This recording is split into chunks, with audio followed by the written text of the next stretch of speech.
Bismillahirrahmanirrahim. Assalamualaikum warahmatullahi wabarakatuh. Alhamdulillah, assalatu wassalamu ala sayyidina Rasulillah wa ala alihi wa ashabihi wa mawalah wa taba'a huda thumma amma ba'd. Ikhwafillah rahimakumullah, dimanapun berada para pendengar Tadabbur Podcast yang insyaallah dirahmati oleh Allah Subhanahu wa taala. Insyaallah pada kesempatan kali ini kita melanjutkan kajian fikih salat kita, yang pada kesempatan kali ini kita akan membahas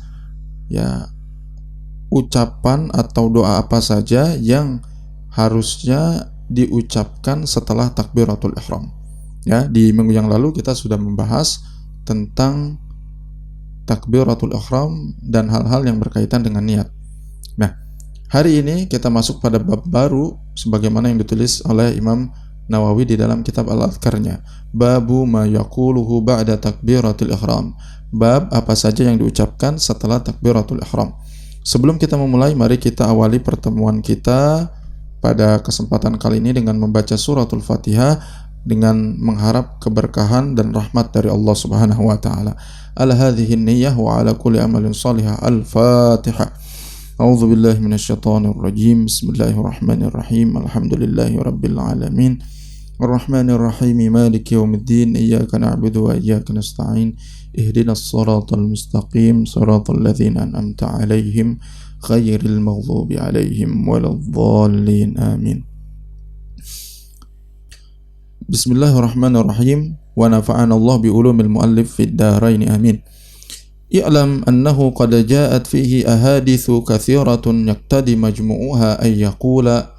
Ketahuilah bahwa ada banyak hadis yang berbicara tentang doa apa saja atau lafal apa saja yang dianjurkan untuk diucapkan setelah melaksanakan takbiratul ihram. Imam Nawawi mengawali dengan riwayat Allahu akbar kabira walhamdulillahi katsira wa subhanallahi bukratan wa asila.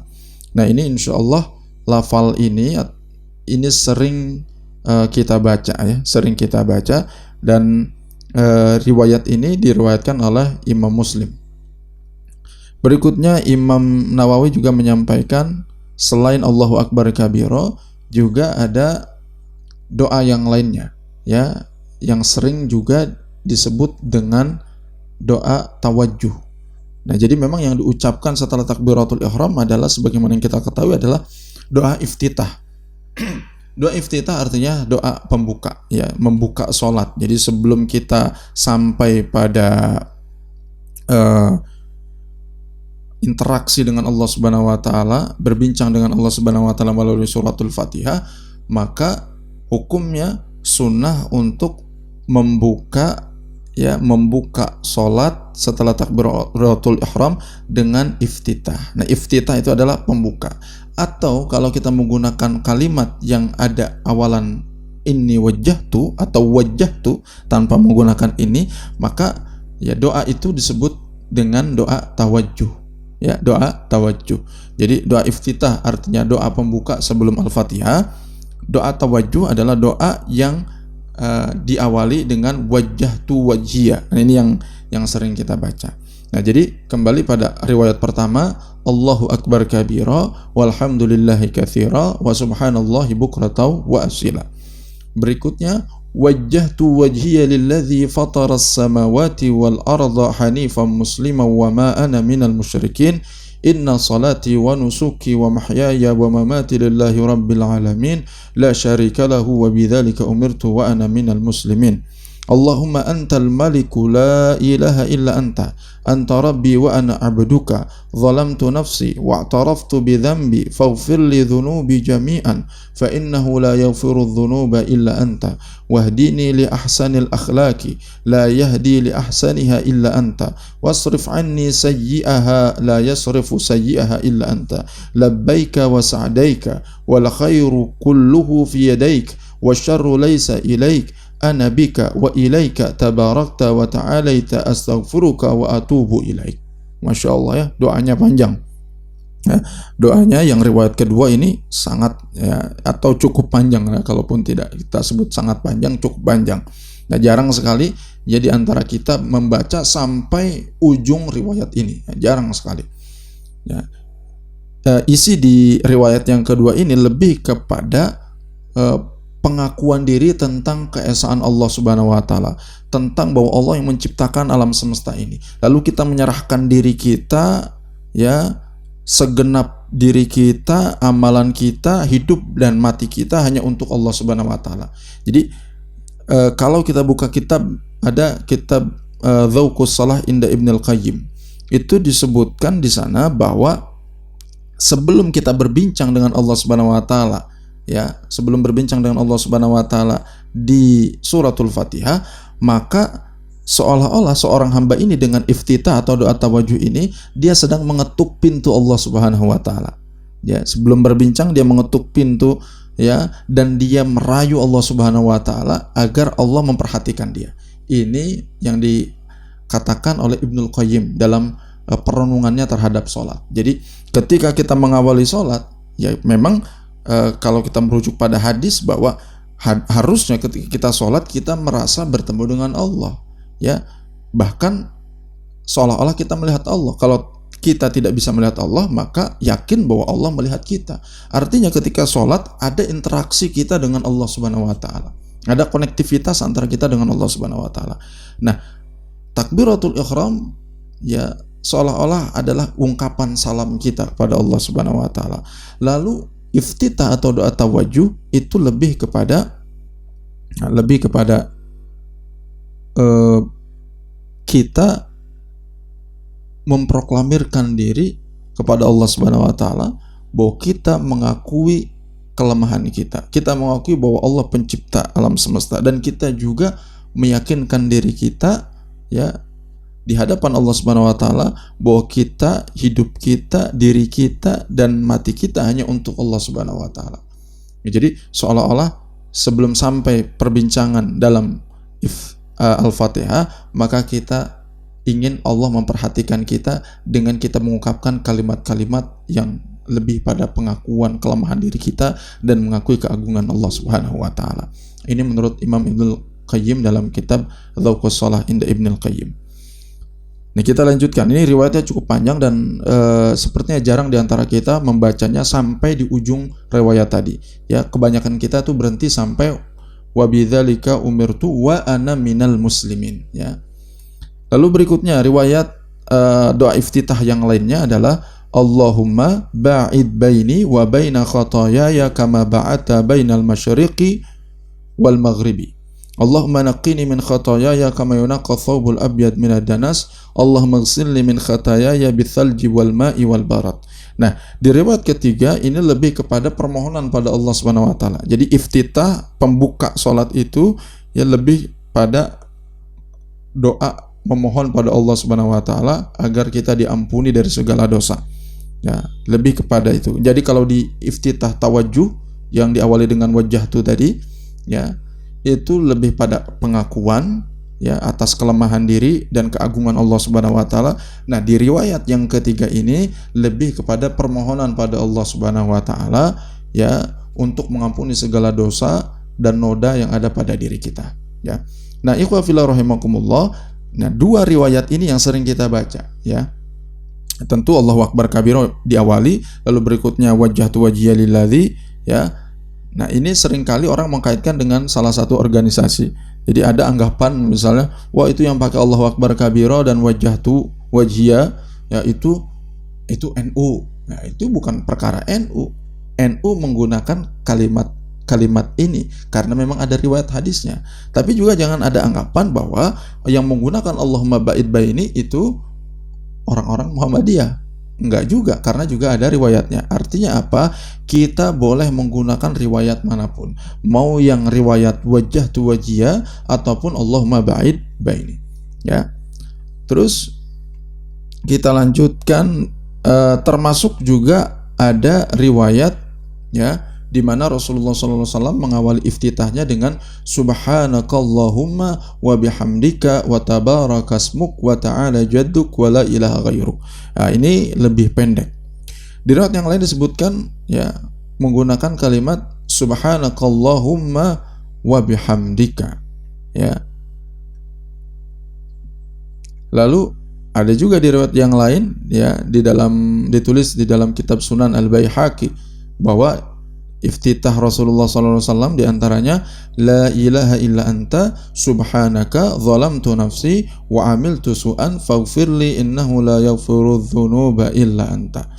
Nah, ini beberapa riwayatnya, tapi yang sering kita gunakan berulang-ulang Allahu akbar kabira wajjahtu wajhiya lilladzi, lalu berikutnya ya Allahumma ba'id baini. Itu yang sering kita dengar dan paling sering kita amalkan. Ya insyaallah yang manapun yang kita amalkan insyaallah tidak mengurangi keberkahan ya dalam sholat kita.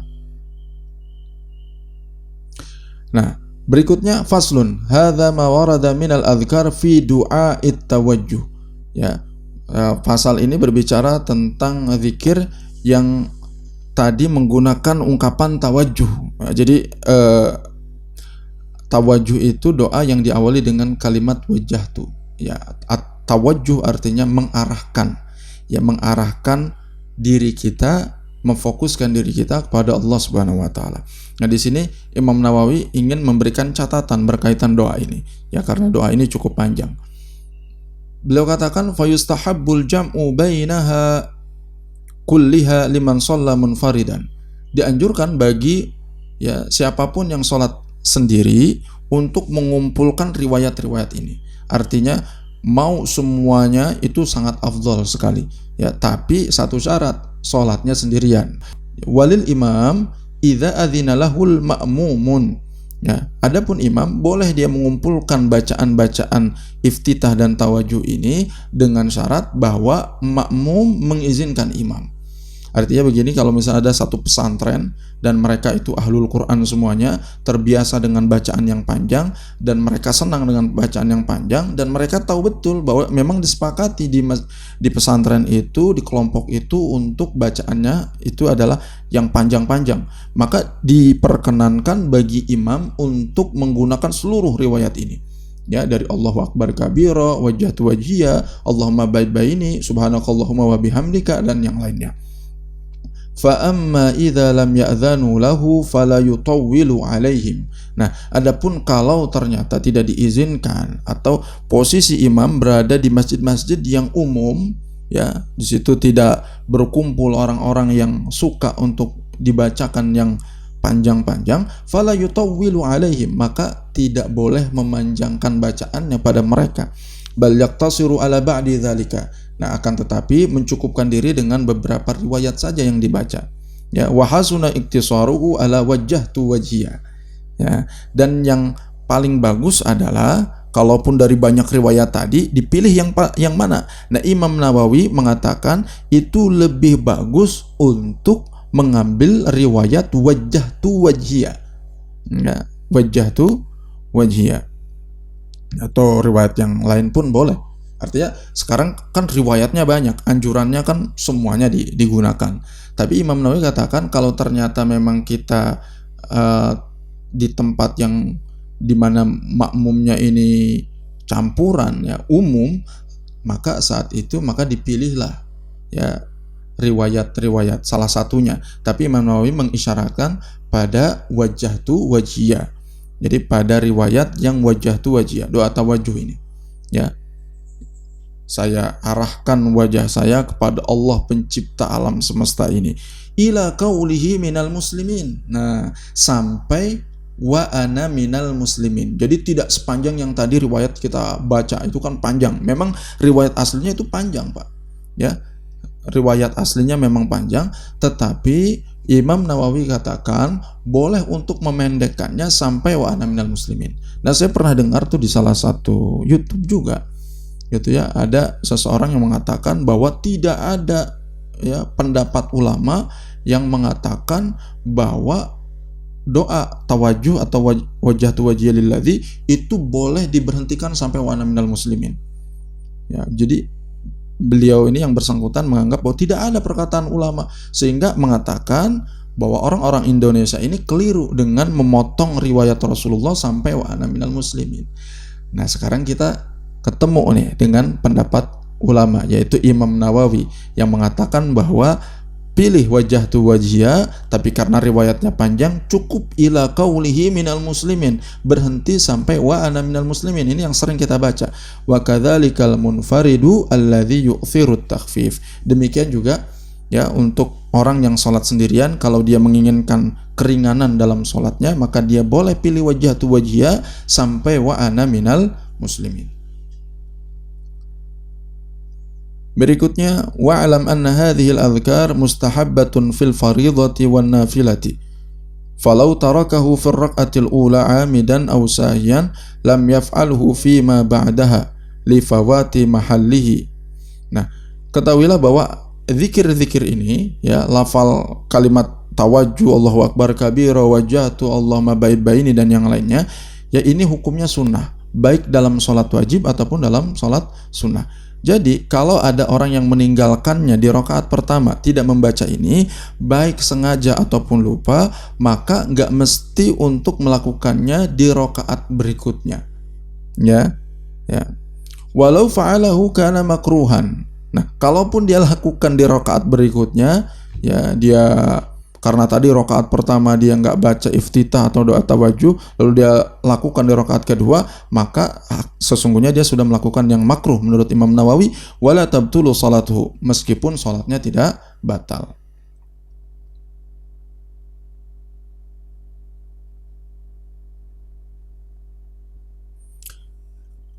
Nah, berikutnya walau tarakahu aqiba at-takbirah hatta syar'a fil qira'ati aw at-ta'awudzi faqad fata mahalluhu fala ya'ti bihi falau ata bihi lam tabtul salatuhu.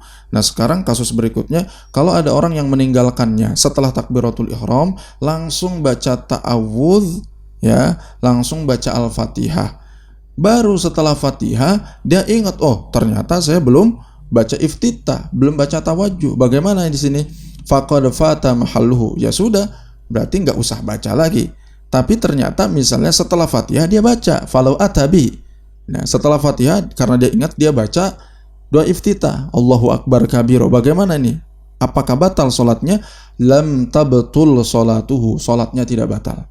Atau misalnya dia sudah baca Al-Fatihah, lalu berikutnya dilanjut dengan membaca surat. Setelah baca surat dia baru ingat, oh tadi saya belum baca iftitah. Lalu setelah itu dia baca iftitah, maka tidak batal sholatnya. Tapi kalau dilakukan, ya tentu tadi sebagaimana pendapat sebelumnya, hukumnya makruh. Tapi catatannya tidak sampai membatalkan sholat. Kalaupun ya dipaksakan dibaca iftitahnya setelah membaca surat atau membaca Al-Fatihah. Nah, berikutnya, walau kana masbuqan adrakal imama fi ihdar raka'at ata bihi illa ay yakhafa min ishtighalihi bihi fawat al-Fatihah. Nah, kalau dia menjadi makmumnya masbuk, nah ini makmum masbuk datangnya telat gitu ya, sementara misalnya posisi imam sudah baca surat gitu ya, setelah Fatihah sudah baca surat. Nih dia bingung nih mau baca yang mana nih. Nah, kalau masih ada kesempatan panjang yang dibaca suratnya panjang, maka ketika dia masbuk, dia ikut dia takbiratul ihram, setelah takbiratul ihram dia boleh untuk ya membaca doa iftitah atau doa tawajjuh tadi ya, membaca iftitah dan doa tawajjuh. Tapi kalau ternyata waktunya terbatas, kalau kita baca iftitah nanti tertinggal kita tidak membaca Al-Fatihah, maka akan lebih baik hanya membaca Al-Fatihah saja. Ya, dia sibukkan dirinya dengan baca Al-Fatihah saja. Kenapa begitu? Karena Al-Fatihah hukumnya wajib, sementara iftitah hukumnya sunnah, gitu ya. Wallahu a'lam bishawab. Nah, ini tadi makmum masbuknya posisi imam dalam keadaan masih berdiri ya, membaca surat ya setelah Al-Fatihah. Jadi tinggal dilihat aja apakah memungkinkan baca iftitah atau tidak. Kalau tidak memungkinkan langsung ke Al-Fatihah. Nah, sekarang walau adrakal masbuku al-imama fi ghairil qiyam. Nah, kalau seandainya makmum yang masbuk itu mendapati imam dalam posisi yang tidak berdiri, ya baik itu dalam posisi ruku atau dalam posisi sujud atau dalam posisi tasyahud, ahrama ma'ahu wa ata bidzikri alladhi ya'ti bihi al-imam. Maka silakan ikut takbiratul ihram, memulai salat dengan takbiratul ihram dan kemudian ikut imam dengan zikir yang imam sedang lakukan. Artinya apa? Kalau imam posisinya sujud, setelah dia takbiratul ihram dia langsung sujud, nggak usah lagi baca iftitah, langsung baca zikir sujud. Atau dalam keadaan ruku, langsung baca ya zikir ruku. Atau dalam keadaan tasyahud, tinggal ikut tasyahud dan baca zikir tasyahud. Ya, wala ya'ti bi du'ail istiftahi fil hali wala fima ba'd. Maka enggak mesti lagi untuk membaca doa istiftah atau doa iftitah atau doa tawajuh dalam posisi tersebut atau setelahnya.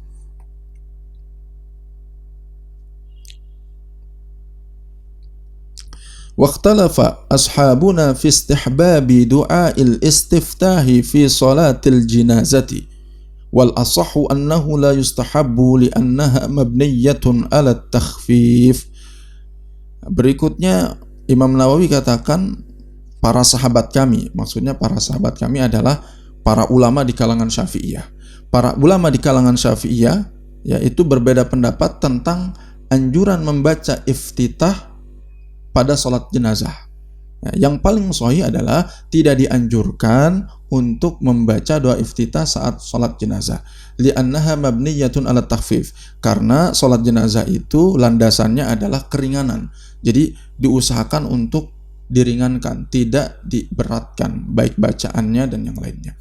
Wa'lam anna du'a al-istiftahi sunnatun. Ketahuilah bahwa doa istiftah itu hukumnya sunnah, bukan wajib. Walau tarakahu, maka kalau ada yang meninggalkannya, lam yasjud lis-sahwi, maka tidak mesti sujud sahwi. Was sunnatu fihi al-israr, dan yang sunnah saat membaca doa iftitah tawajuh itu al-israr, suaranya dilirihkan. Falau jaraha bihi kana makruhan, kalau diangkat suaranya saat membaca doa iftitah maka hukumnya makruh. Wala tabtulu salatuhu, tetapi salatnya tidak batal. Nah ini berkaitan dengan apa saja yang dibaca oleh Rasulullah SAW setelah takbiratul ihram. Jadi ada banyak riwayat yang dicontohkan oleh Rasulullah SAW. Nah harapannya setelah kita tahu riwayat-riwayat ini, anjurannya adalah kita mengumpulkan riwayat ini dalam sholat, khususnya dalam sholat sendiri. Kalaupun tidak bisa maka pilih salah satunya. Kalaupun tidak bisa juga, misalnya sholat zuhur kita pakai wajjahtu, sholat asar kita pakai Allahumma ba'id baini, sholat sunnah kita pakai subhanakallahumma wa bihamdika. Jadi silahkan saja dihafalkan semua riwayat ini, lalu berikutnya diamalkan dalam kehidupan sehari-hari kita, khususnya dalam sholat kita tentunya. Demikian, insyaallah di pertemuan mendatang kita akan membahas tentang membaca suratul Fatihah dalam sholat. Mudah-mudahan bermanfaat kajian kita pada kesempatan kali ini. Yang benar tentunya datang dari Allah, yang keliru datang dari kebodohan saya. Subhanakallahumma wa bihamdika asyhadu an la ilaha illa anta astaghfiruka wa atubu ilaik. Wassalamualaikum warahmatullahi wabarakatuh.